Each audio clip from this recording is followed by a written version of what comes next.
আল্লাহ নবী মদিনা নববী শরীফে নবী আমার সাহাবাদিওকে বললেন, এ বাবা সাহাবারা, জালিমরা সংগঠিত হচ্ছে।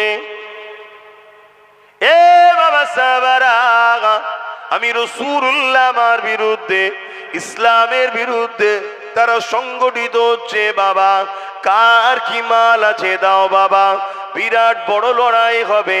এই লড়াইয়ে তোমরা কে শরীক হবে? যারা এই লড়াইয়ে শরীক হবে, আমার আল্লাহ পাক তাদেরকে জমিন আসমানের মতো বড় বড় জান্নাত দেবে। আরো জোরে বলুন সুবহান। আমার নবী বলেছে, সাহাবারা বিশ্বাস করবে না করবে না? এক কথা বলেন। আজকেও জালিমরা সংগঠিত হচ্ছে না হয়নি ইসলামকে মিটাবার জন্য? একটু বলুন, চেষ্টা চলছে না চলেনি? তার একটা ছোট্ট নমুনা হলো 2025 ওয়াকাফ কালা কানুন, মসজিদ মাদ্রাসা কবরস্থানকে মিটাবার প্ল্যান চলছে না চলেনি? সেদিন এজিদ করেছে, কি বলে, আবু জেল করেছে, উদবা সাইবা করেছে, আর আজকে তাদেরই উত্তরসূরিরা করছে না করেনি?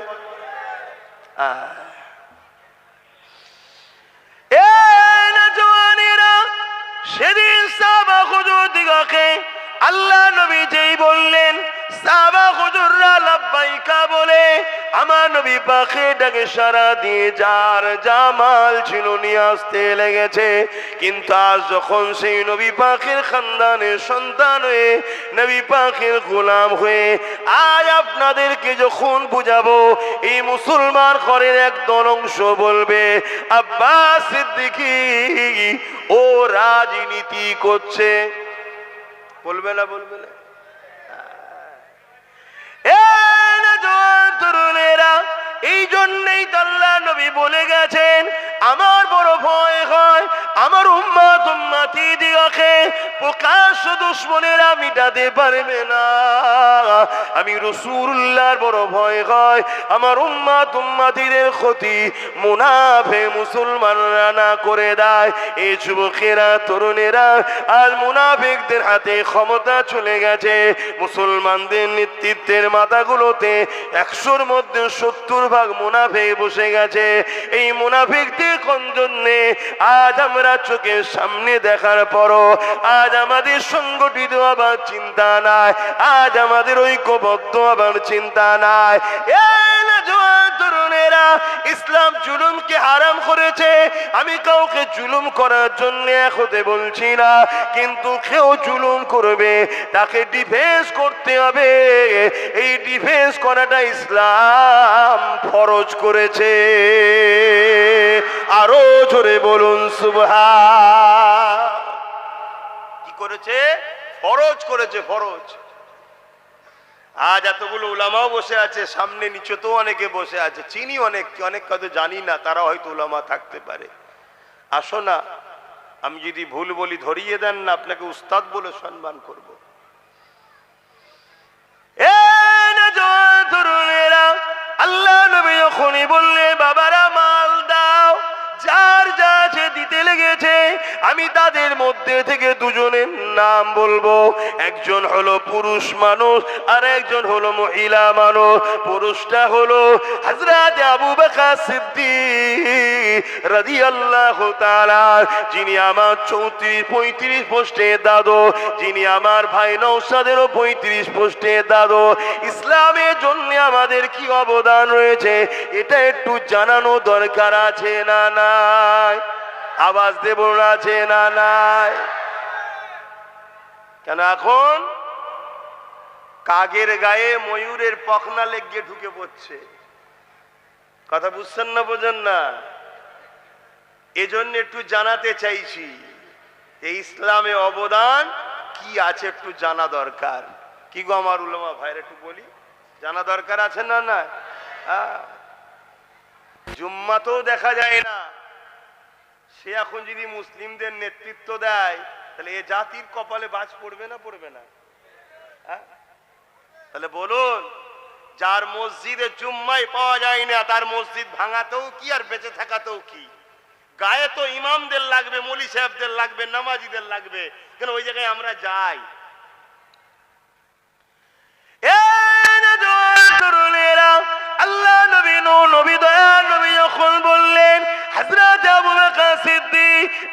ছোট্ট পুটলি নিয়ে আল্লাহ নবী দরবারে সে হাজির হয়ে যায়। নবী আমার পুটলিটা খুলে খুলে খুলে খুলে দেখে, দেখতে দেখতে দেখা যায় ওই পুটলির মধ্যে কিছু বুদামও রয়েছে এবং ছিঁড়া কিছু কাপড়ও রয়েছে। আল্লাহ নবীর বুঝতে দেরি হলো না, তাই নবী আমার বলতে লাগলে, এ আবু বকর, ঘরে কি রেখে এসেছো? আল্লাহ নবীকে আবু বকর সিদ্দিক বলেছিলে, ইয়া রাসূলুল্লাহ হাবিবাল্লাহ, আমি আমার ঘরেতে আল্লাহ ও নবী পাককে রেখে দিয়েছি।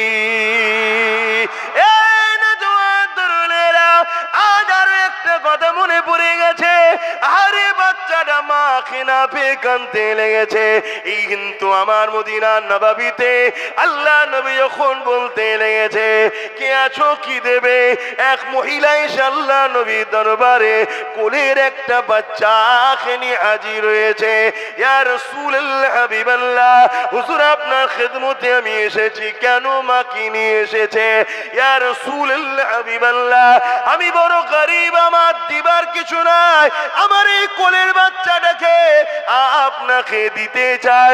আল্লাহ নবী বলেছিলেন, মারে ওটা লড়াইয়ের ময়দান, ওখানে বাচ্চাটাকে নিয়ে আমি কি করব?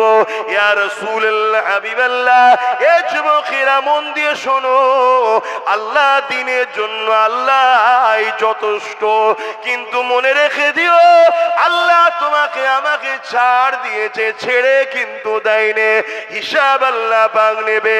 ওই সময় নবী পাক বলতে লাগলে, এ মা মেয়ে ছেলে এই বাচ্চাটাকে নিয়ে কি করব? ওই মহিলা বলেছিলে, ইয়া রাসূলুল্লাহ হাবিবাল্লাহ, আপনি যখন লড়াইয়ের ময়দানে যাবে, জালিমদের তীর যখন আপনার দিকে আসবে, আমার এই বাচ্চা কোনো কাজে লাগবে না জানি, কিন্তু আপনার জন্য এই বাচ্চাটাকে আপনি তখন ঢাল বানিয়ে দেবে। আরো জোরে বলুন। কি মহব্বত ছিল তাদের। আর আজকে আমাদের কোনো হুঁশ আছে কারো? কোন জায়গায় 5 মিনিটের আজানে কারো অ্যালার্জি হচ্ছে, কারো মসজিদে মাইক লাগানো তো সমস্যা, কেউ 5 মিনিট 10 মিনিট বছরে একবার রাস্তার উপরে দাঁড়িয়ে নামাজ পড়বে, সেখানে সমস্যা। সব জায়গাতে শুধু টার্গেট ইসলামকে। আমি ইসলামের প্রচারক, আমি ইসলামের কথা বলবো না, বলবো না। যে আসে তার দলের হয়ে কথা বলে, আমার দল হলো ইসলাম, আমি ইসলামের হয়ে কথা বলছি। শোনো যুবকেরা, তুমি আমি এতদিন নিজেদের ক্ষতি করেছিলাম, এখন তোমার আমার দ্বারা ইসলাম বিদ্বেষীরা দিনের ক্ষতি করার জন্য তোমাদেরকে আহ্বান করছে, তোমাদেরকে ডাকছে, আসো 200 টাকা নাও, আসো 500 টাকা নাও, আসো বিরিয়ানি নাও, আসো। তোমাকে বিভিন্ন ভাবে ডেকে নিয়ে যে মঠকে তারা ভরাচ্ছে, ভরিয়ে দিয়ে তোমাদের সহযোগিতা নিয়ে তারা শক্তিশালী হচ্ছে, ক্ষমতাশালী হচ্ছে। তারা শক্তিশালী ক্ষমতাশালী হয়ে তোমার আমার মাদ্রাসাকে বুলডোজার দিয়ে ভাঙছে, তোমার আমার মাদ্রাসাতে শিক্ষক বন্ধ করে দিচ্ছে, তোমার আমার মুসলিম কওমকে বড় প্ল্যান মাফিক গরিব বানাচ্ছে, যাতে করে তুমি আমি আগামী দিন হয় সুদে যাই, লাইন লোনে যাই, না হয় হাত পাতাতে যাই, না হয় সামান্য পয়সায় দুনিয়ায় পেট চালাবার জন্য জাহান্নামের জালিম অত্যাচারী অসভ্য বর্বরদের পিছনে আমরা ঘুরে বেড়াই। এটা হলো তাদের চক্রান্ত। এই চক্রান্ত থেকে বেঁচে আসার একটাই উপায়, রাসূলের সঙ্গে দিলের সম্পর্ক তৈরি করো, আমার নবীকে ভালোবাসো, জানের ময়া করো না। এ জান চিরস্থায়ী থাকবে না। তুমি জানো না আমার নবী হিন্দুস্তানের জন্য কি ভবিষ্যৎবাণী করে গেছে, তোমার জানা নাই। তোমাকে সেই দিকে আস্তে আস্তে তোমরা যাচ্ছ, এখনো সময় আছে। আমার রাসূলের সাহাবাদের দেখে শেখো, তারা দ্বীনের জন্য জান লেগেছে, জান দিয়েছে, মাল লেগেছে, মাল দিয়েছে, বা সন্তানকে পর্যন্ত রাসূলুল্লাহর জন্য ঢাল হিসাবে দাঁড় করিয়ে দিয়েছে। জোরে বলুন সুবহানাল্লাহ। আল্লাহ নবী লড়াইয়ের ময়দানে আরো একটা মানুষ দাঁড়িয়ে গেল, চোখ ভরা পানি। ইয়া রাসূলুল্লাহ, হাবিবাল্লাহ, আপনি আমাকে একটু ইজাজত দেন, আমি একটু ঘরে যাব। এ হারুয়ার মানুষ, এটা হারুয়া তো, কারা কারা হারুয়ার লোক আছে একটু হাত তুলে দেখান তো। হারুয়ার লোক কারা আছে? লম্বা করে হাত তোলেন। এ হারুয়ার মানুষেরা, বাবারা শুনে রেখে দাও গো, তোমারই হারুয়া জমিনে এত সহজে দাড়ি টুপি আসেনে, এত সহজে মসজিদ মাদ্রাসা আসেনে, এত সহজে দিন ইসলাম আসেনে। হারুয়ার পীর আব্বাস আলী গোরাচাঁদ রহমাতুল্লাহ আলাইহি, তিনার যে অবদান রয়েছে, এই অবদান ভুলে যাবার মতো নয়। কিন্তু মনে রাখবে, এই জমিনে ইসলাম অনেক লড়াইয়ের পরে এসেছে। এই জমিনে ইসলাম হাজারো মা সন্তান হারা হওয়ার পরে এসেছে। এই জমিনে ইসলাম হাজারো মা এমন করে স্বামী হারা হয়েছে, এমন করে বিধবা হয়েছে, তারপরে এই জমিনে ইসলাম এসেছে গো। তার একটা চোরা বলে যান, শুনে রেখে দেয়। এ নওজওয়ানেরা, একটা যুবক রাসূলুল্লাহ দরবারে এক ব্যক্তি দাঁড়িয়ে গেল। ইয়া রাসূলুল্লাহ, হাবিবাল্লাহ, হুজুর আপনি আমাকে একটু ইজাজত দেন, আমি একটু ঘরে যাব। আল্লাহ নবী তাকে ইজাজত দিয়ে দিলে। ওই সময় তিনি ঘরে চলে গেলে। ঘরে গিয়ে, ঘর আর তোমার আমার মতো নয়, একটা ঝুপড়ি ঘর রয়েছে পাতা দিয়ে ঘেরা। সেখানে ডাক দিতে লাগলে, এ বাবা বাসির, বাসির বলে ডাক দিলেন। একটা হালকা বয়সের ছোট বাচ্চা বেরিয়ে এলো। আব্বাজান, আব্বাজান বলে বাপকে জড়িয়ে ধরলো। আল্লাহ নবীর সাহাবীটা চোখ দিয়ে পানি বেরোতে লেগেছে। ওই পানি গড়িয়ে গড়িয়ে ওই বাচ্চার মাথায় পড়তে লেগেছে। বাচ্চা মাথা তুলে বলতে লেগেছে, আব্বা আপনি কেন আজকে কাঁদছেন? আমি জানি আপনি আমাকে বড় ভালোবাসে, কারণ এই জমিনের উপরে আমার মা নাই, মা ইন্তেকাল হয়ে গেছে। আপনি আমার আব্বা, আপনি আমার আম্মা, তাই আপনি আমাকে বড় ভালোবাসেন। কিন্তু আজকে কান্নার কারণটা কি? ওই সময় সাহাবী বলতে লাগলে, এ বাবা বাসির, শেষবারের মতো তোমার সঙ্গে আমি দেখা করতে এসেছি। ছেলে বলে, আব্বা কি বলছেন আপনি? বুঝলাম না।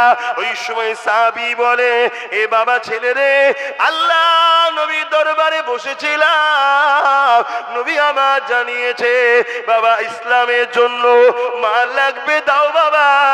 যারা মাল দেবে আল্লাহ পাক তাদেরকে জমিন আসমানের মতো বড় বড় জান্নাত দিয়ে দেবে।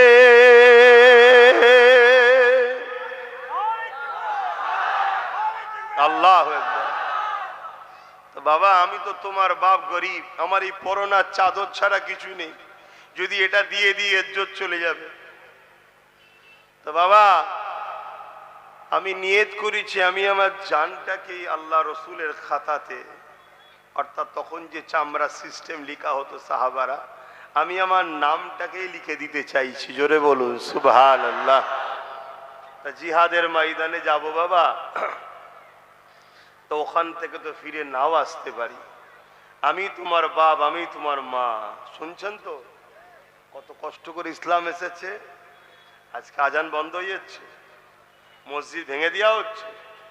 আমার বাংলাতে দুর্গাপুরে বোলডুজার দিয়ে মাদ্রাসা ভাঙা হচ্ছে। তোমরা খবর রাখো কি গো? খবর রাখো, হ্যাঁ কি না বলো? কার কার জানা আছে একটু হাত তুলে দেখাও তো, যে দুর্গাপুরে বোলডুজার দিয়ে মাদ্রাসা ভেঙেছে। দেখো এই কটা মানুষ জানে, তাহলে বলো জানে না, জানে না। এগুলো খোঁজ রাখো কি হচ্ছে। আমার পশ্চিম বাংলাতে মাদ্রাসার শিক্ষকগুলো না দিয়ে মাদ্রাসাগুলো বন্ধ হয়ে যাচ্ছে, এই খবর জানো আপনারা? কথা বলে, এই যে সব মৌলানা সাহেবরা বসে আছে, যদি মাদ্রাসা চাকরি দিত তাহলে আমাদের হাজার হাজার বাচ্চারা চাকরি পেত না? পেত না? 10,000 ভ্যাকান্সি খালি। কত? 10,000। আবার এই কথা বললে আমার কওমের একদল মুনাফিক আছে, তারা বলবে সব কথা বলার কি দরকার? কেন বলছে? ওই হারামখোররা আমাদের বাচ্চাদের ভবিষ্যৎ চুরি করে খাচ্ছে, তাই ওদের গায়ে লাগে। কি গো বলবো না ছেড়ে দেবো? 10,000 আলেম উলামা আমাদের বাচ্চারা চাকরি পেতো না এই ভ্যাকান্সি গুলো মাদ্রাসা গুলো চলতো না শেষ হয়ে যাচ্ছে, খেয়ালই নাই। অথচ কত কষ্ট করে ইসলাম এসেছে শোনো। আল্লাহ ছাড় দিয়েছে, ছেড়ে দেয়নি। মনে রাখবে আল্লাহ রসুল ছেড়ে যাদের পিছনে হাওয়া দিচ্ছ তাদের হাতেই আল্লাহ তোমাকে আমাকে মিটাবে। এটা কোরআনের সূরা বাকারাতে আল্লাহ ওয়াদা করেছে। কাউকে যদি ভালোবাসতে হয়, মান আহাব্বা লিল্লাহ, আল্লাহর জন্য ভালোবাসো। ও আবগাদা লিল্লাহ, ঝগড়া যদি করতে আল্লাহর জন্য করো। আতা লিল্লাহ, যদি আত্মীয়তা করতে আল্লাহর জন্য করো। মানা আলিল্লাহ, বিচ্ছেদ যদি হয় আল্লাহর জন্যই করো। আব্বাস সিদ্দিকীকে ভালোবাসেন আপনারা? কার জন্য? জোরে বলেন, কারা কারা আল্লাহর জন্য আমাকে ভালোবাসেন একটু হাত তুলে দেখান। আলহামদুলিল্লাহ, আলহামদুলিল্লাহ, আলহামদুলিল্লাহ। এই ভালোবাসাটা হলো সলিড, এই ভালোবাসাটা হলো সলিড। হাত নামাও। যদি কোনোদিন আমার সঙ্গে ঝগড়া করতে হয় কার জন্য করবেন? জোরে বলেন, আল্লাহর জন্য। তবে ঝগড়া করতে হবে। কথা বুঝে আসছে? তুমি দুনিয়ার কোন বেঈমান, কোন জালিম, কোন চোর, কোন চরিত্রহীনদের জন্য তুমি আমায় গালিগালাজ করছো, আমার সঙ্গে ঝগড়া করছো? হ্যাঁ, মনে রেখে দিও, জবান আল্লাহ দিয়েছে, কাল বন্ধ হয়ে যাবে নিঃশ্বাসটা ফুরিয়ে গেলে। ওই বাচ্চা তখন বাপকে বলছে, বাবা আপনি যদি না আসতেন আমি আরো খুশি হতাম, দেরি করবেন না, জলদি করে মোহাম্মদ রসুলের কাছে চলে যান। জোরে বলুন সুবহানাল্লাহ। বাচ্চা কেমন দেখেন। আর আজকে আমার মায়েরা রুখছে, যাসনি আব্বাস সিদ্দিকীর মাহফিলে, ঝগড়া হতে পারে। আবার একটা অংশ বলছে আব্বাসকে দাওয়াত করিসনি, ঝামেলা হতে পারে। ও ঝামেলা হতে পারে, এ তো আবু জেহেলের মতো কথা। আবু জেহেলই তো বলেছিল মোহাম্মদ যত ফিতনা লাগালো, আমরা তো বেশ চালাচ্ছিলাম, ঝেড়ে ঝুড়ে লোককে লুটে গোলাম বানিয়ে। মোহাম্মদ রসুল এসে কেন বলতে গেল? শুনছেন তো? দেখো ইসলামের সাবজেক্ট অনেক আছে। কেউ নামাজের কথা বলে, কেউ রোজার কথা বলে, কেউ হজের কথা বলে, কিন্তু ইসলামের মূল সাবজেক্ট হলো অন্যায়কে মিটিয়ে ন্যায়কে প্রতিষ্ঠিত করার নাম হলো ইসলাম। জোরে বলুন সুবহানাল্লাহ। ওটা যদি আমি পড়াই তাহলে অসুবিধাটা কি আছে? একটা স্কুলে অনেক কটা সাবজেক্ট থাকে না? এই হুজুর একটা পড়াচ্ছে, ওই হুজুর একটা পড়াচ্ছে, ওই হুজুর একটা পড়াচ্ছে, এই হুজুর একটা পড়াচ্ছে। কেউ অঙ্ক, কেউ বিজ্ঞান, কেউ ইংলিশ, কেউ পড়ায় না। ঠিক তেমন ইসলামে কেউ নামাজ নিয়ে, কেউ রোজা নিয়ে, কেউ দাড়ি নিয়ে, কেউ টুপি নিয়ে, কেউ পাক নিয়ে, কেউ পবিত্র নিয়ে, কেউ এক একজন এক একটা বিষয় হজ করে। আব্বাস সিদ্দিকী যদি একটু ন্যায়ের পক্ষে অন্যায়ের বিরুদ্ধে এই সাবজেক্টটা পড়ায়, তাহলে বাকি হুজুরদেরও সাথ দেওয়া দরকার, আর বাকি মুসলমানদেরও বলা দরকার। না তো ইসলামের বাইরে কথা বলছে না, ইসলামের পক্ষেই তো কথা বলছে। কি বলা দরকার আছে না? কিন্তু না, আমার রসুল 40 বছর মক্কার জমিনে ছিল, সবাই রসুলের তারিফ করছে, প্রশংসা করছে। এমনকি রসুলকে আল আমিন চির সত্যবাদী বলছে, আর সাদিক সত্যবাদী বলছে, সব প্রশংসা করছে। যেই নবী বললেন এই জমিন আসমান একজন মালিক, লা ইলাহা ইল্লাল্লাহ, আল্লাহ কে সিওয়া দুসরা কোই মাবুদ হি নেহি। আর নবী যখনই বললেন জুলুম বন্ধ করো, নারীর অধিকার দাও, অত্যাচার বন্ধ করো, রেপ বন্ধ করো, নারীদেরকে জ্যান্ত পুঁতে দিয়া বন্ধ করো, অমনি রাসূলুল্লাহর বিরুদ্ধে মক্কার যারাই তারিফ করেছিল বিরুদ্ধে লেগেছে না লাগেনি? জোরে বলেন, আওয়াজ দেন। অতএব পাতে যতক্ষণ দিচ্ছি ততক্ষণ খাদেম ভালো, আর যখনই পাতে দেবে না এই লোক ভালো নয়, এটা ঠিক ভালো যে লক্ষণ নয়। তাহলে ভালোবাসবো কার জন্যে? দুশ্মনী কার জন্যে? আল্লাহ নবীর ওই বাচ্চা সাহাবী বাসির বাপকে বলে দিলেন, আব্বা যান আপনি যদি না আসতেন আরো খুশি হতাম। আল্লাহ নবীকে দেরি করাবেন না, আপনি যান, চলে যান। আপনি রাসূলুল্লাহর জন্য, আল্লাহর জন্য নিজেকে দান করে দেন।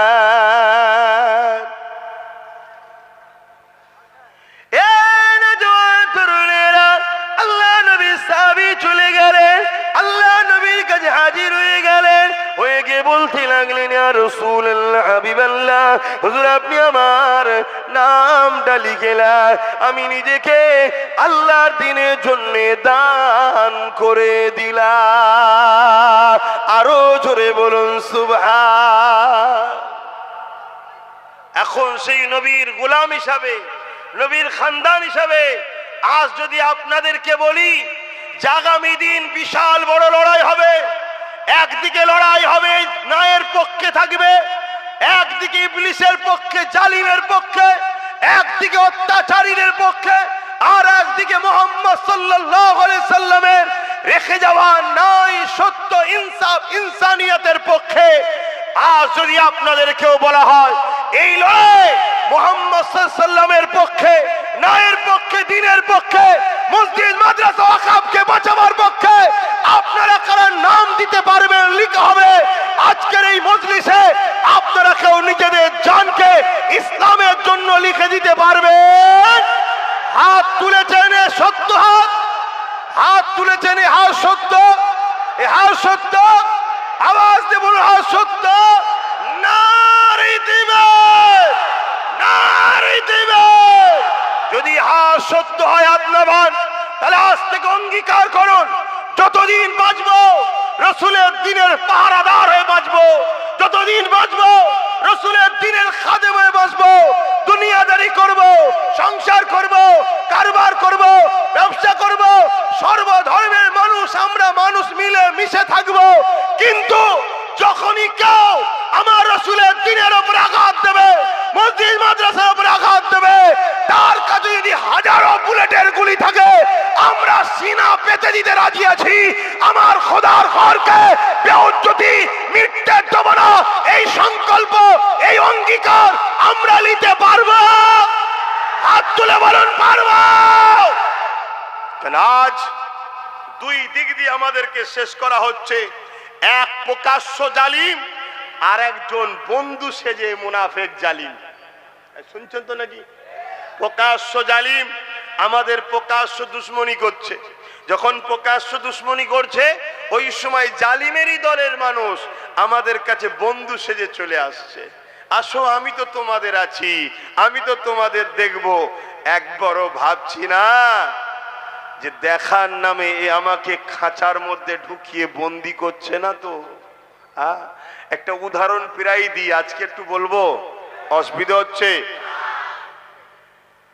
কুরবানির সময় দেখবেন আমরা কুরবানির পশুগুলোকে মাথায় হাত বুলাই, গায়ে হাত বুলাই, পানি খাওয়াই।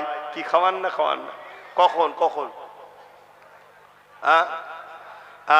কুরবানির পশুগুলোকে আদর করি, মাথায় হাত বুলাই, খড় খাওয়াই, পানি খাওয়াই, আর সে আমাদের আদর নিতে চাই না, খুব আদর নেয়। আর ওই মুহূর্তে তার অসতর্কেই তাকে কিন্তু বিভিন্নভাবে দড়িকল করে ফেলে দিয়ে তার হাতে পায়ে দড়ি ফেদে ফেলে দেওয়া হয়। দিবার পরে এবারে আসে মৌলানা সাহেব জবাই করতে, আসে না? নাই? কথা বলুন। তাহলে বাঁধার লোক আলাদা, জবাই করার লোক আলাদা। আপনি টোটাল ভারতবর্ষে দেখুন, এক সময়ে যারা তথাকথিত সেকুলারের নামে ছিল তাদেরকেও কিন্তু জবাই করার লোকই ফিট করেছিল। শুনছেন তো? এখন সব তাদের কোনো মুখে কথা নেই। এই যে আমার আগে স্লোগান দিচ্ছিল আই লাভ মোহাম্মদ সাল্লাম, উত্তরপ্রদেশের কানপুরের ঘটনা।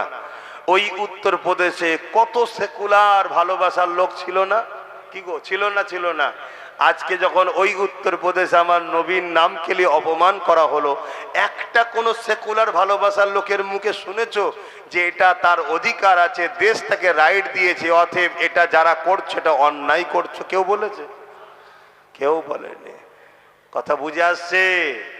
আজও বাপ আমরাও দেখছি এই বাংলায় তোমাদের পাশের ক্যানিংয়ে লোকের পায়ে দড়ি বেঁধে টেনে টেনে টেনে টেনে নিয়ে যে কারেন্টের পোস্টারে শর্ট খাইয়ে মেরে দিয়েছে না, দেয়নি? কোনো সেকুলার কারো মুখে কথা শুনতে পাওয়া যাচ্ছে? কোনো বিচার করার জন্য রাস্তায় কেউ নামছে? মনে রেখে দিও, ইরা দেখাই এক, হাতির দাঁত চিবোবার আলাদা, দেখাবার আলাদা। মনে রাখবেন আমাদের আপন তো সে হবে যে আমার রাসূলুল্লাহর আপন হবে, আমাদের দুশমন তো সে হবে যে রাসূলুল্লাহর দুশমন হবে। কেননা আমাদেরকে ভালো সে বাসবে যে আমার রাসূলুল্লাহকে ভালোবাসে। আমাদের সঙ্গে শত্রু তো সে করবে যে রাসূলুল্লাহকে মিটাতে চায়। এ যুবকেরা, তরুণেরা, কেন আমাদের একটাই পরিচয়, আল্লাহ আমাদের যে খায়রুল উম্মাহ করেছে, এই জন্যই করেছে আমরা গোলাম মুহাম্মদ রাসূলুল্লাহর গোলাম। তাই আমাদের পরিচয় হলো আমরা রাসূলুল্লাহর গোলাম। বলো কি পরিচয়? কি পরিচয়? আওয়াজ দিয়ে বলো, আমরা রসুলের গোলাম। কি পরিচয়? কারা কারা মেনে নিতে পারছো আমরা রসুলের গোলাম? হাত তুলে দেখাও। আমরা কার গোলাম? আমরা কার গোলাম? আমরা কার গোলাম? তাই আমাদের গোলাম রাসূলুল্লাহ যখন আমরা, তাহলে আমাদেরকে ভালো তো সে বাসবে যে রাসূলুল্লাহকে ভালোবাসে। আমাদেরকে পছন্দ তো সে করে না যে রাসূলুল্লাহকে পছন্দ করে না। আমাদেরকে রাসূলের গোলামি থেকে সরিয়ে ইবলিসের গোলামির দিকে নিয়ে যেতে চাইছে। আমাদেরকে রাসূলুল্লাহ থেকে সরিয়ে দুনিয়ার ফিতনা ফাসাদের দিকে নিয়ে যেতে লাগছে। এ যুবকেরা, তাই মন দিয়ে একটু শোনো। হযরত বাসিরের আব্বা যান এই সময় আল্লাহ নবীর কাছে গিয়ে নামটা লিখিয়ে দিলে। সময় এসে গেল, বিরাট বড় লড়াই শুরু হয়ে গেল। এই লড়াইয়ের ময়দানেতে আল্লাহ নবী সাহাবারা চলে গেলে। এই লড়াইয়ের ময়দানে সাহাবারা চলে গেলে। ওই ছোট্ট বাসির অপেক্ষায় রয়েছে কবে সাহাবা হুজুররা ফিরে আসবে। আব্বাকে যদি আমরা দেখতে পাই। একদিন মদিনায় ঘোষণা হয়ে গেল, আল্লাহ নবী সাহাবারা লড়াইয়ের ময়দান থেকে ফিরে আসতে লেগেছে। এই খবরটা পাওয়ার পরে ওই ছোট্ট বাসির কচি দিলটা চাইছে যদি আমার আব্বা লড়াইয়ের ময়দান থেকে গাজী হয়ে ফিরে আসে। এই জন্যে তিনি একটা উঁচু টিলার উপরে গিয়ে বসলো। যে রাস্তা দিয়ে নবী সাহাবারা আসবে, ওই উঁচু টিলার উপরে বসলো। একটার পর একটা সাহাবা হুজুররা যেতে লেগেছে। ওই বাচ্চা বাসির তিনার আব্বা জানকে খুঁজতে লেগেছে। এ যুবকেরা, কি করুন বিষয় ভাবো, কি কষ্টের পরে ইসলাম এসেছে ভাবো। আজ দুনিয়াদারি করতে গিয়ে আমরা এমন লোকের পিছনে ঘুরে বেড়াই যারা কিনা আমাদের সাহায্য না নিলে এক সেকেন্ড পর্যন্ত টিকে থাকতে পারবে না। তারা আমাদের সাহায্য নিয়ে ক্ষমতায় আসে, অথচ আমাদের মসজিদ মাদ্রাসার জন্য আমরা যখন কথা বলি, এই জালিম জাহান্নামীরা তখন বলে দিল্লি চলে যাও। বলে না? বলে না? আওয়াজে বলুন, বলে না? বলে না? এদের পিছনে মুসলমানের সন্তানের আমরা সাথ দিয়ে বেড়াই। এরা আমাদের পাওয়ারে বলিয়ান, এরা আমাদের সহযোগিতাতে বলিয়ান। এদের নিজেদের কোনো কৃতিত্ব নেই। আমরা যদি এদের পাশ থেকে সরে যাই, বিগত দিনে যাদের পাশ থেকে সরেছি তাদের যেমন দশা হয়েছে এদেরও সেই দশা হবে। উপরন্ত এরা আমাদেরই বলে বলিয়ান হয়ে আমার মসজিদে কথা বলতে গেলে এরা আমাদেরকে মামলা দেয়, কেস দেয়, জুলুম করে। ঠিক না বেঠিক? আর এদের হয়ে মুসলিম পাড়ায় কিছু মুসলিম সুরাতে বেঈমান আছে না নাই? এই প্রতি বছরে 30,000 কম বেশি মুসলমান ইসলাম ত্যাগ করে অন্য ধর্ম কবুল করছে আমার দেশে। কত হাজার প্রতি বছর? এটা ডাটা, ভারত সরকারের ডাটা। শুনছেন তো নাকি? গল্প বলছি না। প্রতি বছরে 30,000 মুসলমান ইসলাম ছেড়ে দিয়ে অন্যদিকে চলে যাচ্ছে। চাপে পড়ে হোক, লোভে পড়ে হোক, খোদার জ্বালাই হোক, বিভিন্ন কেসে জড়িয়ে যাওয়াতে হোক, যাই হোক 30,000। আর আলহামদুলিল্লাহ প্রতি বছরে অন্য ধর্ম থেকে ইসলামে আসছে 4 লক্ষর ওপরে। বলুন সুবহানাল্লাহ। আরো জোরে বলুন সুবহানাল্লাহ। শুনছেন? হ্যাঁ, এ কথাগুলো সবাই বলা সাহসও রাখে না, বলতে চাই না। কেন? অনেককে খুশি করে কথা বলতে হয়। আমার একমাত্র আল্লাহ রসুল ছাড়া কাউকে খুশি করার প্রয়োজনও না। আমি মুসাফির, দুদিনের বাবা, আজ আছি কাল নাই। দুনিয়ার তাওয়াক্কাও করি না, কারো ধারও ধরি না। কথা বুঝে আসছে? তো বাপেরা আমার, রাত তখন 7-8টা বাজে, গভীর জঙ্গলের ভেতরে গত পরশু দিন সেই কি আঁকা বাঁকা পাহাড়ের রাস্তা ঘুরে বেড়াচ্ছি, কোনো টেনশন নেই, যা কপালে আছে, বাঘ আছে না ভাল্লুক আছে, যা আছে আছে, আমার কি আছে, কপালে খোদা যেটা লিখা থাকবে সেখানে ছুটতে হবে না, হবে না, এটা মাথায় রেখে দিও।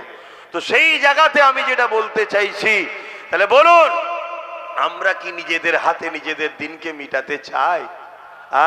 তাহলে একটু ভেবে চিনতে পা ফেলা দরকার আছে না নাই? কতটা কষ্ট করার পর ইসলাম এসেছে। হযরত বাসির আল্লাহ নবীর ছোট্ট সাহাবীটা একটার পর একটা সাহাবা চলে যাচ্ছে, আর দেখতে পাচ্ছে না। যখন সাহাবাদের কাতারখানা শেষ হয়ে গেল, তার মধ্যে আব্বাকে দেখতে পেল না। আরে বাচ্চা বাপের একটা মুহাব্বত থাকবে, যেমন বাচ্চা মা বাপের জন্য কাঁদছে, এ যুবকেরা কচি দিলটা কেঁদে উঠলো, চোখ দিয়ে পানি বেরিয়ে গেল।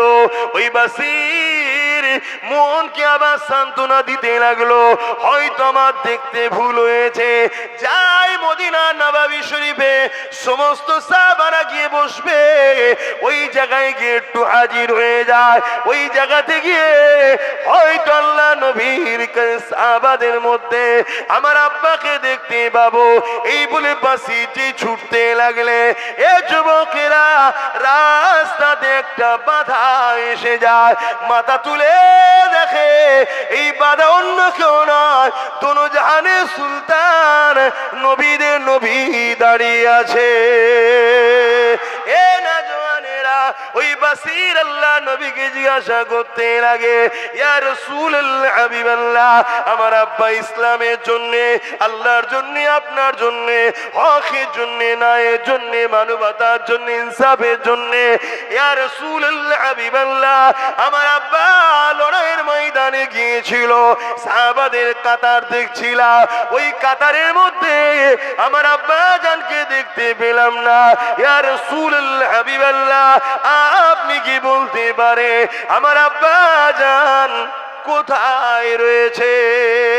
এ নওজওয়ানেরা, রাহমাতাল লিল আলামিন নবী আমার এই বাচ্চার প্রশ্নের কি জবাব দেবে? এই জন্য রাসূল আমার মুখটা ঘুরিয়ে নিলে, অন্যদিকে যখন মুখটা ঘোরালো, বাসির ঘুরে গিয়ে আল্লাহ নবী সেই দিকে হাজির বলতে লাগলে, ইয়া রাসূলুল্লাহ হাবিবাল্লাহ, আমার আব্বা জান কোথায়? হুজুর, আমি আমার আব্বাকে দেখতে পেলাম না। এ যুবকেরা, তরুণেরা, কতটা কষ্টের পর ইসলাম এসেছে। এই ইসলামকে যারা মিটাতে চাইছে, এদের সঙ্গে বন্ধুত্ব হতে পারে না। এদের সঙ্গে বন্ধুত্ব যারা করবে, তাদের কখনো ঈমান থাকতে পারে না। কত শুনছেন তো? আমার আজকে কাটিং করা হয়, কাটিং করে বাজারে ছড়ানো হয়, যাতে করে লোক আমাকে ভুল বোঝে, মুসলমানরা যাতে আমাকে ঘৃণা করে, মুসলমানরা আমার মাহফিলে যাতে না আসে, মুসলমান যাতে আমাকে ভুল বোঝে, আমার থেকে সরে যায়। কেন? কোনো দিক দিয়ে তো রুখতে পারেনি। এবারে চেষ্টা করছে ওয়াজকে কাটিং কর, কাটিং করে সেটিং করছে, কোনো জায়গা থেকে না লিখছে, কোনো জায়গা থেকে হ্যাঁ লিখছে, কোনো জায়গা থেকে বলো লিখছে। এগুলোকে সেটিং করা যায় না, যায় না? কথা বলেন, আজকে দুনিয়া আগে গেছে না যায়নি? তারপরে এআই করে মুখের ফটো কেটে মুখের কপালে, মাথায় টুপি, আবার কপালে আমার তিলকও লাগাচ্ছে। দেখেছেন? আমার কপালে তিলক লাগানোটা আমার দুঃখ হয়নি ভাই, যতটা দুঃখ হয়নি তার থেকে বেশি দুঃখ লেগেছে টুপিটা খুলে দিতে পারতিস। টুপিটা রয়েছে সেখানে তুই লাগালি, কে লেগেছে?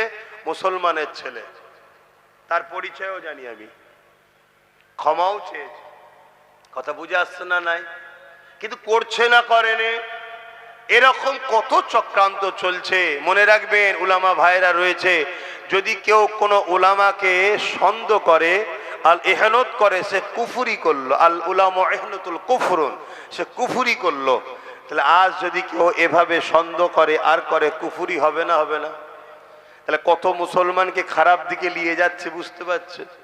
এটা পরিকল্পনা করছে। তো এরকম আজকে কাটিং করে করে নানান কিছু ছড়াচ্ছে। কি হলো তোমাদের আবার? কে বিষয়তে বলছে আবার? আর কিছুক্ষণ করবো, কেন আসলে নামাজ পড়তে হবে, 4:30 নামাজ পড়বো।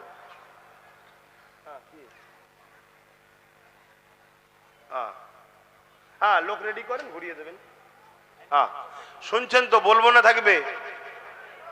এই সাহাবী হুজুরের ঘটনাটা শুনবেন না? কত কষ্ট করে এনারা ইসলামকে এনে দিয়েছে আমাদের কাছে। আমার তো শুধু মাঝে মাঝে ভয় হচ্ছে যে এ তো জালিম শাসকরা আমাদেরকে এখন মারছে, আল্লাহর পক্ষ থেকে মার না এসে যায়, তবুও এরা মারছে আর করছে।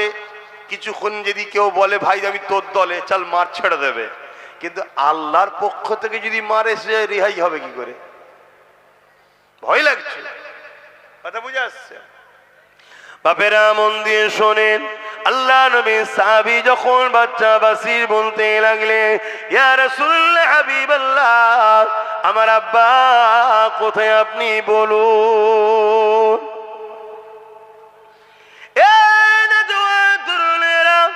আল্লাহ নবী মুখকে আবার উল্টো দিকে ঘুরিয়ে নিল, আর নবী বাকি চোখের পানি নবী আমার রুখতে পারলেন না, চোখ দিয়ে পানি বেরোতে লাগলো।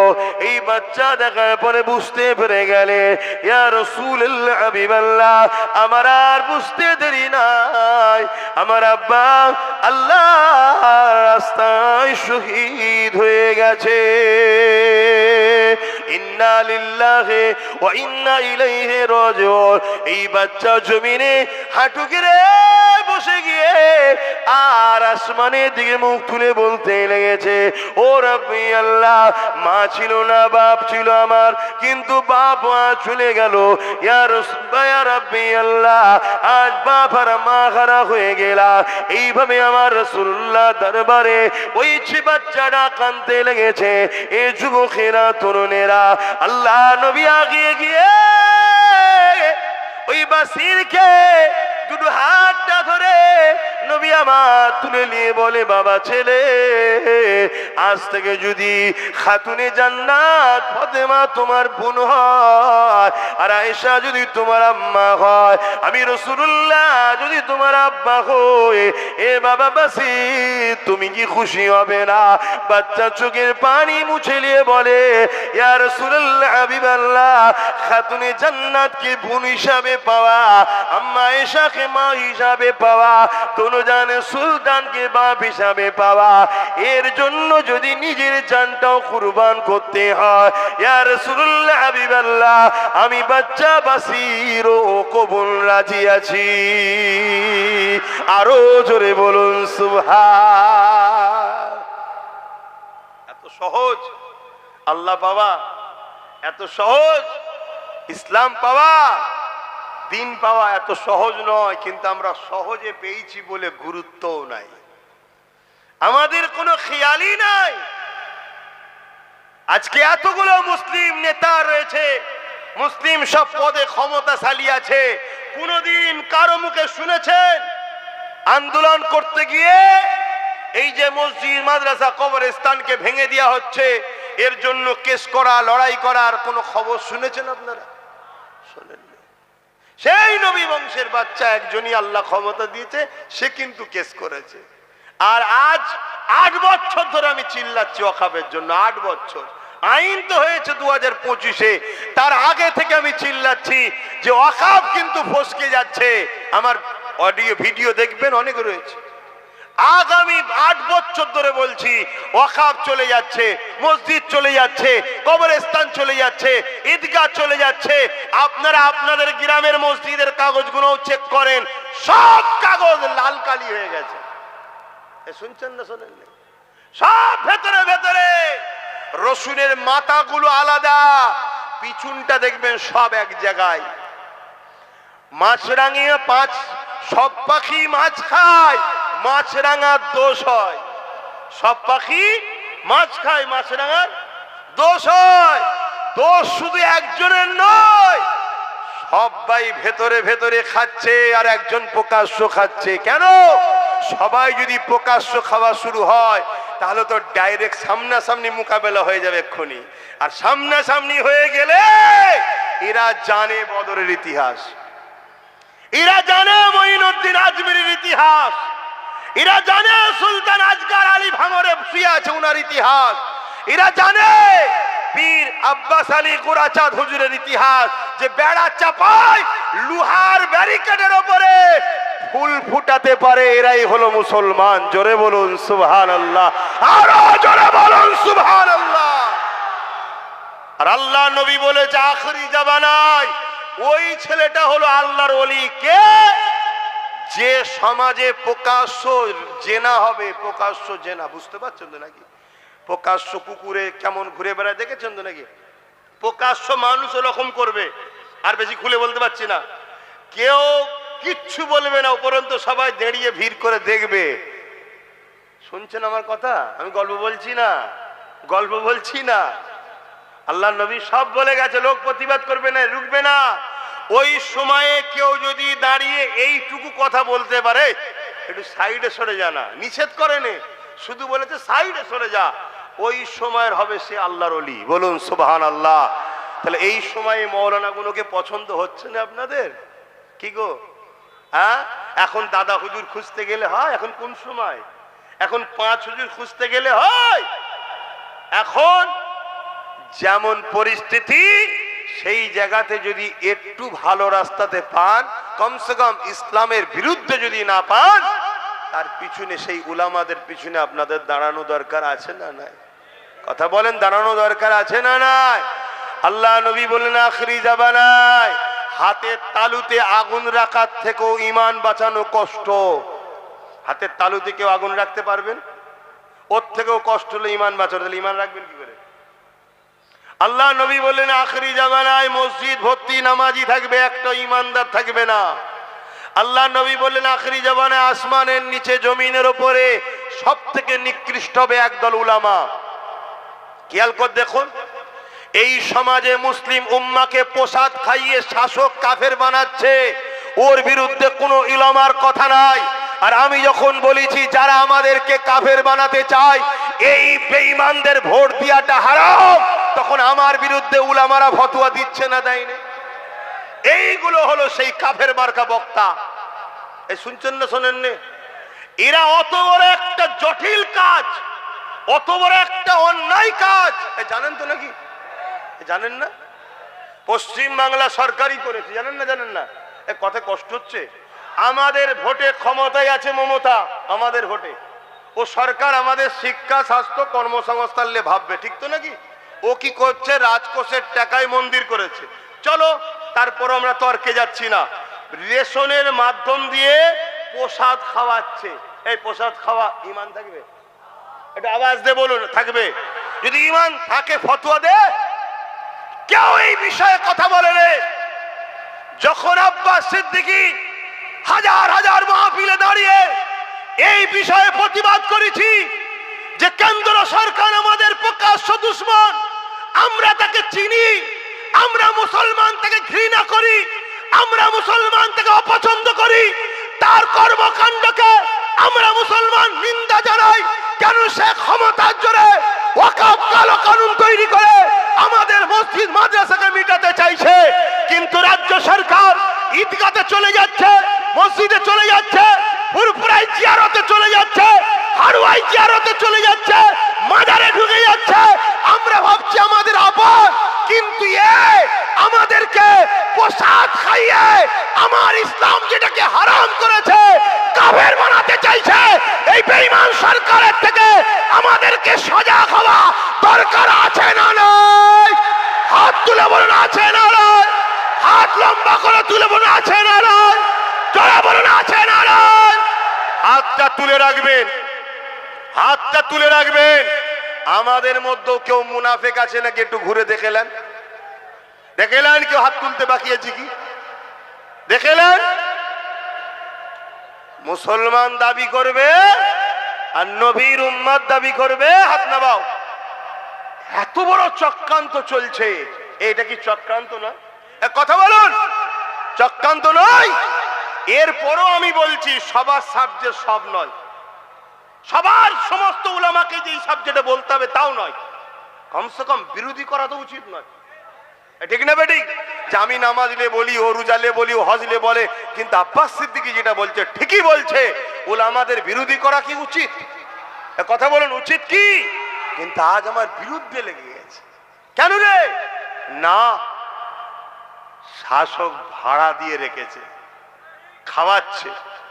একবারও ভাববেন না দুটো হাত কে দিয়েছে, দুটো চোখ কে দিয়েছে, দুটো পা কে দিয়েছে, যে খাচ্ছেন এই খাদ্যটা হজম যে হচ্ছে প্রক্রিয়া ওটা কে দিয়েছে, কিডনি কে দিয়েছে, চোখে যে দেখছেন দেখার ক্ষমতা কে দিয়েছে, নিঃশ্বাস যে কে দিয়েছে, সেই আল্লাহর সঙ্গে যেখানে গায়রুল্লাহ শরীক হয়।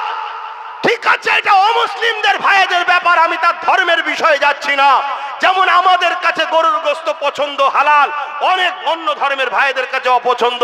আমি যদি জোর করে অমুসলিম ভাইদেরকে বিভিন্ন প্ল্যান করে এটা খাওয়াই, এটা কি তাদের ধর্মের উপরে আঘাত দিয়া নয়?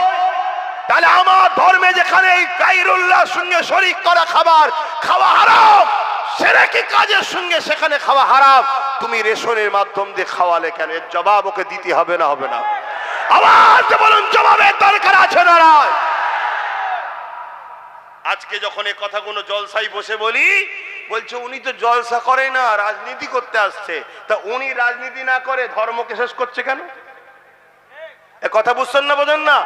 উনি রাজনীতি করা দরকার তো উনার, উনি রাজনীতি করা ছেড়ে দিয়ে আমার ধর্মকে মিটাতে চাইছে কেন? আবার বলছে কোথায় কি কি কিসের জন্য জমি দেবে, কোথায় নিউ টাউনে, আবার কোথায় মুর্শিদাবাদে নাকি 20 বিঘে কোথায় জমি দিয়েছে, তার কি মন্দির হবে। চলো, এটা অন্য ধর্মের বিষয়, আমি ও বিষয়ে যাচ্ছি না। কিন্তু আমার ধর্ম যেটাকে অ্যাকসেপ্ট করে নে, তুমি শাসকের মাথায় বসে এটাকে কি করে আমায় খাওয়াচ্ছ? আপনারাও মনে কষ্ট পেচ্ছেন আমার কথায়? আওয়াজটা একটু হালকা করে বলছেন কেন? যদি কষ্ট পান সেটাও বলুন কষ্ট পাচ্ছি, আর যদি বলেন যে না কষ্ট পাইনি সেটাও বলুন যে আব্বাস সিদ্দিকী ঠিক বলছে না ভুল বলছে। তাহলে আমার সাথে কারা একমত হাত তুলে দেখান। কেউ যদি আমাদেরকে মসজিদ মাদ্রাসার জন্য আন্দোলন করতে গেলে দিল্লি যেতে বলে, তাহলে তা আগামী দিন তারা যদি আমাদের কাছে ভোট চাইতে আসে, আমরাও বলতে পারবো তো দিল্লি যাও, এ হাত সত্য তো দিল্লি যাও। নবিয়ানা মাহফিলে বসে আল্লাহকে সাক্ষী রেখে বলছেন দিল্লি যাও, বলতে পারবো? আওয়াজ দিয়ে বলেন বলতে পারবো? ভয় আল্লাহকে করো, কোন নেতা মন্ত্রী কারো কিচ্ছু ক্ষমতা নেই, সব ক্ষমতার মালিক একজন, তিনি কে? আওয়াজ দিয়ে বলো কে? আল্লাহকে ভয় করো। জন্মেছি একদিন, মরবো একদিন। কাফেরের মতো, বেঈমানের মতো, চিটিংবাজ, প্রতারণাকারী, ধোঁকারবাজির মতো মরতে রাজি নয়। আল্লাহর দ্বীনের জন্য ইনসাফ নাই, গরিব অসহায় মানুষের জন্য বীরত্বের মতো মরবো। এর জন্য আমাদেরকে সংগ্রাম করতে হয়, করতে রাজি আছি। আপনারা এই সংগ্রামে আমার সাথ দিতে রাজি তো নাকি? আগামী দিন ছোট্ট করে বলি একটা কথা, কেন নামাজের দিকে যেতে হবে। আগামী দিন কলিকাতায় অখাফের জন্য ডাকবো, টার্গেট আছে, খবর আছে জানেন তো নাকি? 8ই ডিসেম্বর নলেজশ্রী ডাকবো বলেছিলাম, কিন্তু 9 তারিখে এসআইআর এর লিস্ট জমা দেবে বলছে। সব ফর্ম ফিল আপ করে জমা দিয়ে দিয়েছো তো? কারো বাকি আছে নাকি? আমারও দেওয়া হয়ে গেছে। এবারে দিয়ে এখন সুবহান আল্লাহ সুবহান আল্লাহ সুবহান আল্লাহ, হায় আল্লাহ হায় আল্লাহ, নফসি নফসি করছি। মানে দিলেও বিপদ, না না দিলে বিপদ, সেটা তো জানিনি। কেন ওখানে তো আমার কেউ নেই, শুনছেন তো নাকি? যারা বসে আছে তারা তো আমাদের কেউ নয়। তা কি হবে? চলো বিসমিল্লাহ বলে দিয়ে দিয়েছি, যা হবে হবে। যেতে হয় একসাথেই যাব, থাকতে হয় একসাথেই থাকবো। তবে যাবার আগে ছেড়ে যাব না, অত সহজ নয়। কথা ভুল বলছি নাকি? মরতেই যখন হবে লিয়েই ডুববো। এই কথা কি ঠিক তো নাকি? হ্যাঁ, অত আর মুখে মুখে কথা বলার সময় নেই রে বাবা। ঘুরিয়ে ঘুরিয়ে ঘুরিয়ে ঘুরিয়ে ঠিক আছে দেখছি, ঠিক আছে দেখছি, ঠিক আছে দেখছি করতে করতে তো ঘরে ঢুকে গেলে, দিয়ালে পিঠ ঠেকে গেল, আর কি হবে? হ্যাঁ, এখনো কিছু লোক বলছে কি করা যাবে, ঠিক আছে দেখছি। এই যে একটা স্পিরিট যুবক সমাজের ঐক্য হচ্ছে, এইটাকেও দমাবার পরিকল্পনা চলছে না চলে না? অনেকে দেখবেন জালিমদের থেকে টুক করে বেরিয়ে চলে আসবে, এসে জালিমদের বিরুদ্ধে হই হই হই হই করবে, যেন মনে হবে কি সত্যি লড়াই হচ্ছে। অত সহজ নয়। আল্লাহ নবী বলেছেন, নবীর কথা শুনবে না? নবী বলেছে পাহাড় সরে গেছে বিশ্বাস করো, মানুষ পরিবর্তন হয়েছে সহজে বিশ্বাস করো না। তার বিরুদ্ধে বলারও দরকার নেই, আর তাকে অত গলায় গলায় মিলারও। আরো দেখো কি আরো দেখো, একটা লড়াই একটু সামনে দিয়ে দেখি না, তুমি আগে দাও, তুমি আগে যাও, দেখি কি করো, কি তারপরে নাই দেখা যাবে বিশ্বাস করব কি করব না। বুঝতে পারছেন তো নাকি? হ্যাঁ বাপ, একটু বুঝে নিতে হবে। সব কথা মুখে বলা যায় না, কিছু চোখের ইশারাতেও কথা হয়। তো যাক, আমি একটা কথা বলছি, একটু সাথ দেওয়া দরকার আছে তো। আল্লাহর ঘর, কার ঘর? আল্লাহর ঘর, আল্লাহর ঘর। আল্লাহর ঘরের জন্য ছেলেরা যাচ্ছে, একটু পকেটে হাত দেন, যার যা খুশি দেন, আর দরুদ শরীফ একটা নাত পড়ছে, শুনুন। আল্লাহুম্মা সাল্লি আলা।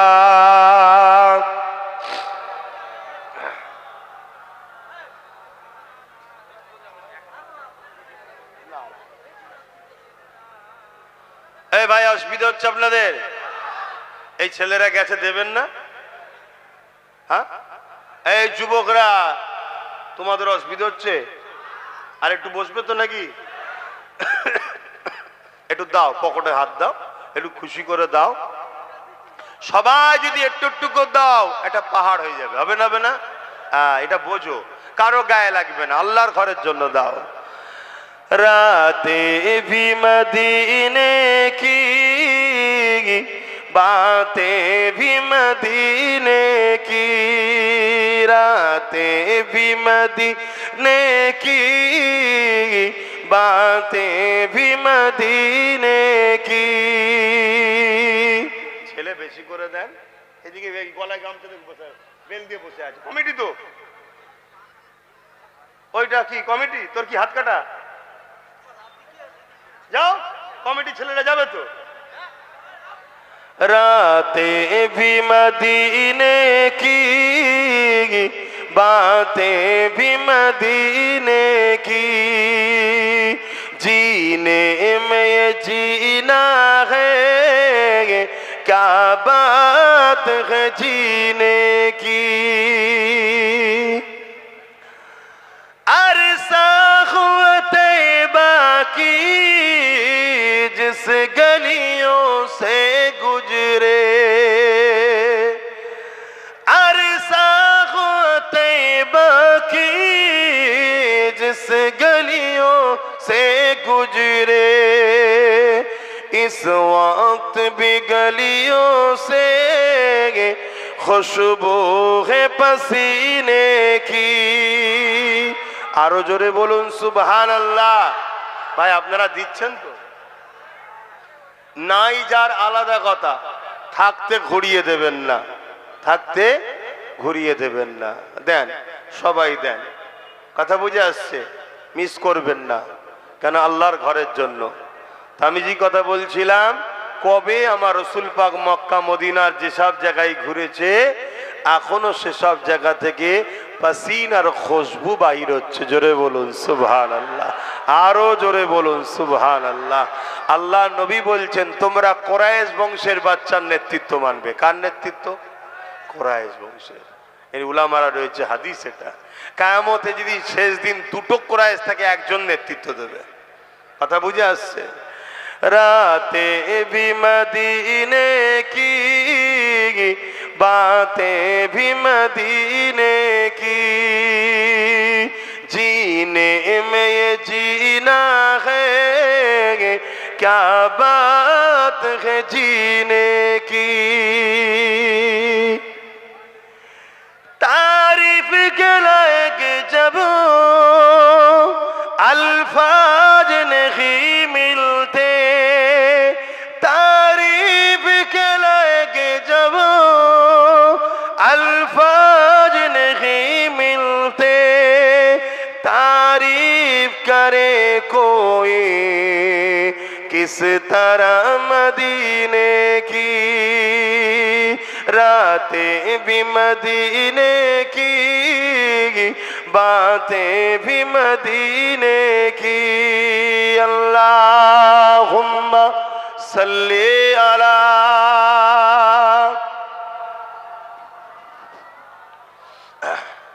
এই তোমাদের কি হয়েছে? এই যে মিছিলটা কিসের?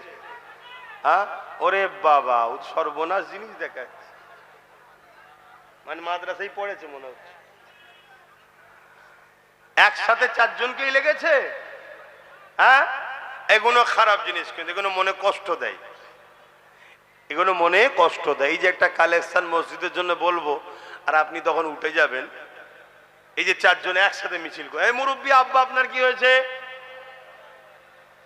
আব্বা কি হলো, আসেন দোয়া হবে, নামাজ পড়তে হবে। হ্যাঁ, মসজিদের জন্য আল্লাহ কবুল করে, বোন আল্লাহ আমিন।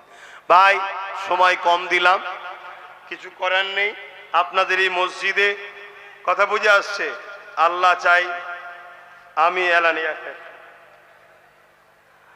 আল্লাহ চাইলে আমিও কিছু শরীক হব, আল্লাহ কবুল করেন, বোন আল্লাহ আমিন। সময় বড় কম, আর কথা নাই, আল্লাহ আমিন। 2 খতম কালাম